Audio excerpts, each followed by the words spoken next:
سر آپ grass root levels کی بات کر رہے ہیں، میں گراس روٹ لیول کی کچھ اور حقائق آپ کے سامنے رکھنا چاہوں گا. بجلی بہت مہنگی ہے، کھانا بہت مہنگا ہے، بچوں کا دودھ بہت مہنگا ہے. آپ اس کو کس طرح ایڈریس کریں گے؟ اصل مسئلہ تو عوام کا یہ ہے، اس کی بجائے کہ یو رائٹلی ہیو سیڈ کہ ایڈمنسٹریٹو معاملات بہت بہتر ہو گئے ہیں، پنجاب کے پروجیکٹس لگ رہے ہیں، مگر اس کو ہم کس طرح ایڈریس کریں جو کامن ووٹر یا کامن مین جس کو فیس کرتا ہے روز؟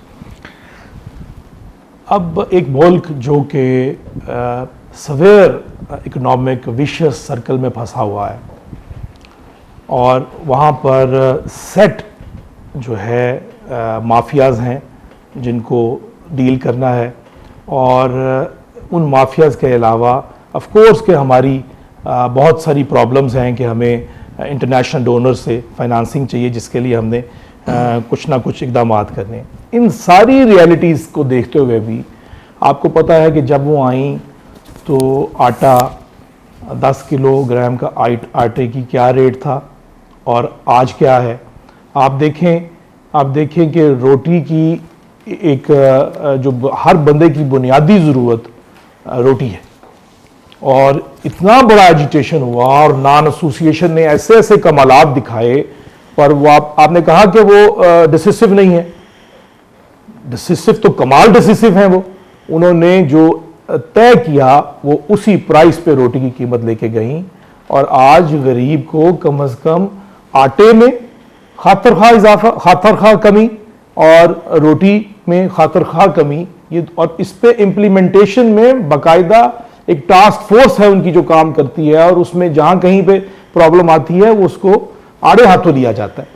دیکھیں نا، غریب کو تو کنسرنڈ ہے، عام آدمی کو جو کنسرنڈ ہے وہ ہے سبزی پہ، پھل پہ، روٹی پر، آٹے پر، اور ضروریات اشیاء جو ہیں.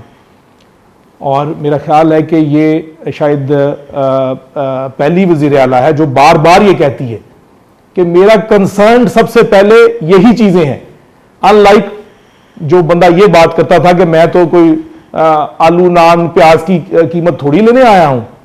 تو میرا خیال ہے کہ یہ critics for the sake of critics ہیں. اگر مریم نواز کو کام کرنے دیا جائے، اور اگر ہمیں خوش قسمتی سے اگر ایسا صوبے کا چیف ایگزیکٹو مل ہی گیا ہے جس کا اوڑھنا بچھونا عوامی خدمت ہے، تو مہربانی کرنے دی جائے اور اس کو کام کرنے دیا جائے. سر پنجاب کی تو بہت بات ہو گئی، ذرا یہ بتائیں ایسے نظر صاحب، بجٹ کس طرح بہتر ہو سکتا ہے؟ ہم نے کوئی اپنا منسٹر چینج کرنا ہے کیا؟ کس طرح چیزیں بہتر ہو سکتی ہیں؟ دیکھیں یہ فیڈرل لیول نہیں، یہ لانگ ٹرم اب پلانس ریکوائرڈ ہیں، اور ہم شارٹ ٹرم اس پہ چلتے رہیں سلوشن. اب یہ بجلی کو لے لیں، ایک پی ایم ایل این کی گورنمنٹ آئی تھی 2013 میں، اور انہوں نے کوئی ایسے آئی پی پیز کے ساتھ معاہدے کیے، وہ سارے کیپیسٹی چارجز اور وہ سارا آج کل شور پڑا ہوا تب سے ہی. اور انہوں نے آ کے جب وہ آئی پی پیز کے ساتھ کیے تو زرداری صاحب 2013 میں جو سرکولر ڈیٹ تھا وہ چھوڑ کے گئے تھے 500 بلین روپیز، اور وہ بھی انہوں نے ریلیز نہیں کیے تھے. وہ کہہ رہے تھے جی میں تو اس کے 3 لیئر کے آڈٹ کراؤں گا، اس کے بعد دوں گا. پی پی حکومت gone, Nawaz Sharif P M L N حکومت آتی ہے، پہلے مہینے ان کو 500 بلین ریلیز کر دیا جاتا ہے. اس کے بعد نئے معاہدے ہوتے ہیں، اور اس میں اتنے سخت انہوں نے یعنی کہ پاکستان کی طرف سے جیسے کوئی ایک دشمن اینٹیٹی کے ساتھ وہ کیا جاتا ہے معاہدہ، یہ والے کر کے کہ جی ہمیں شارٹ ٹرم وہ سلوشن ڈھونڈ رہے تھے کہ جلدی جلدی بجلی آئے اور ہم نے بجلی دے کے اگلا الیکشن جیتنا ہے. ڈالر کو ریسٹرکٹ رکھا ہوا تھا. یہ سارا جو ہے نا پیچھے کا ہم وہ بیک لاگ سارا وہ اب سفر کر رہے ہیں. اور اب ڈالر وہ ایک مصنوعی طریقے سے کنٹرول کیا گیا، بجلی کو مصنوعی طریقے سے اس کی پروڈکشن کو آگے لایا گیا، بہت ہی ان ریئل قسم کے معاہدے کر کے، جس کا ہم اب خمیازہ بھگت رہے ہیں. چلیں لیو دا پاسٹ بیہائنڈ. اب سٹارٹنگ پوائنٹ کیا ہو سکتا ہے؟ فیوچر کی بات کریں. فیوچر یہ ہے کہ we should start with political stability. Political stability comes when all political forces are on one page. All political stakeholders. All main Adiala jail سے لے کر جاتی عمرہ تک. اس میں جو پیچھے بڑے پاورفل اسٹیک وہ جو ہیں پلیئرز ہیں ان کو ذرا پیچھے ہٹنا چاہیے. یہ ملک نواز شریف صاحب کے حوالے کر دینا چاہیے, یہ ملک آصف زرداری اور یہ ملک عمران خان ان کے حوالے کر دیں.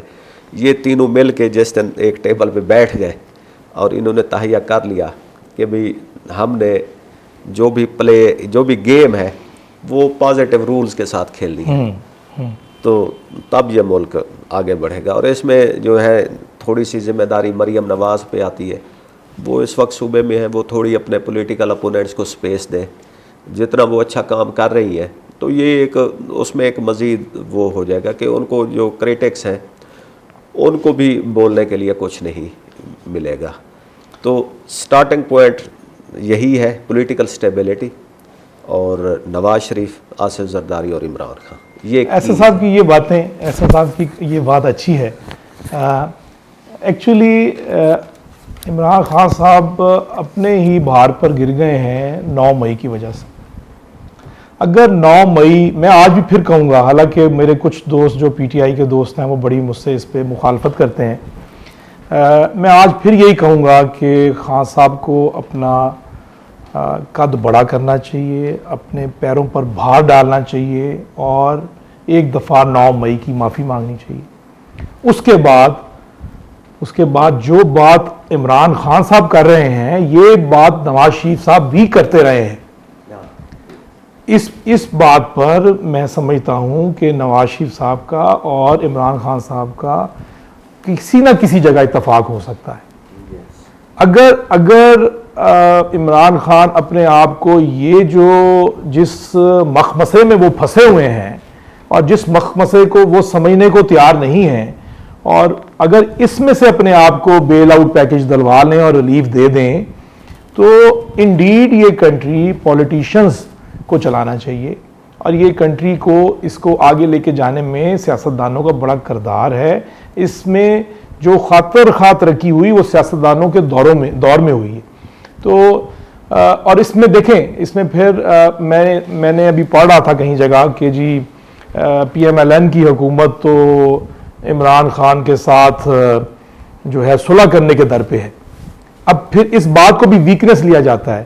میں دعوے سے کہہ سکتا ہوں, میں میاں نواز شریف صاحب کی نیچر کو بہت اچھی سے سمجھتا ہوں, جانتا ہوں. میں یہ دعوے سے کہہ سکتا ہوں کہ اگر میاں صاحب کو پاکستان کی خاطر یہ ذمہ داری دے دی جائے کہ آپ نے تمام سٹیک ہولڈرز کو آگے لے کے چلنا ہے, تو میاں صاحب will be the first person to forgive all the past, اور وہ عمران خان صاحب کا ہاتھ پکڑیں گے اور ایک ٹیبل پہ بیٹھ جائیں گے.